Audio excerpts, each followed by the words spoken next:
రాష్ట్రంలోని ప్రభుత్వ వైద్య కళాశాలలో కనీస మౌలిక సదుపాయాలు లేకుండా విద్యార్థులు ఎలా చదువుకుంటారని కేంద్ర మంత్రి కిషన్ రెడ్డి ప్రశ్నించారు.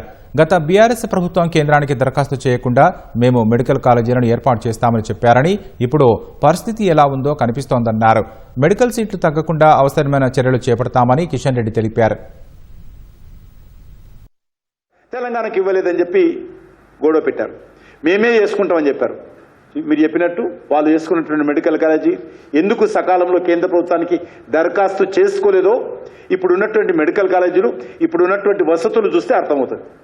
కొత్తగా ఏం చేయాల్సినది, ఎందుకు దరఖాస్తు చేసుకోలేదంటే వాళ్ళు ఏమీ లేదు, వాళ్ళ దగ్గర ఉన్నటువంటి డిస్ట్రిక్ట్ హాస్పిటల్స్ను అప్గ్రేడ్ చేస్తూ మెడికల్ కాలేజ్ అన్నారు తప్ప కనీస సౌకర్యాలు కూడా ఇంతవరకు లేకపోవడం అనేది దురదృష్టకరం. సీట్లు ఎఫెక్ట్ కాకూడదు కానీ మేమందరం మాట్లాడతాం, కానీ అది అసలు విషయం చూడకుండా ఇప్పుడు కనీస వసతులు లేకుండా పిల్లలు కాలేజీలో వచ్చి ఏం చదువుకుంటారు? కనీస వసతులు లేకుండా మన పిల్లలు చదువుకొని మళ్ళీ పేషెంట్స్ ప్రాణాలు ఎట్లా రక్షిస్తారు? మరి ఒక దిక్కు పెద్ద ఎత్తున దోపిడీ 10 లక్షల కోట్ల రూపాయలు అప్పయింది, కానీ మెడికల్ కాలేజీలో కనీస వసతులు లేవు. ఇంతకంటే అన్యాయం ఉంటుందా? ఎక్కడ పోయినా డబ్బంతా కూడా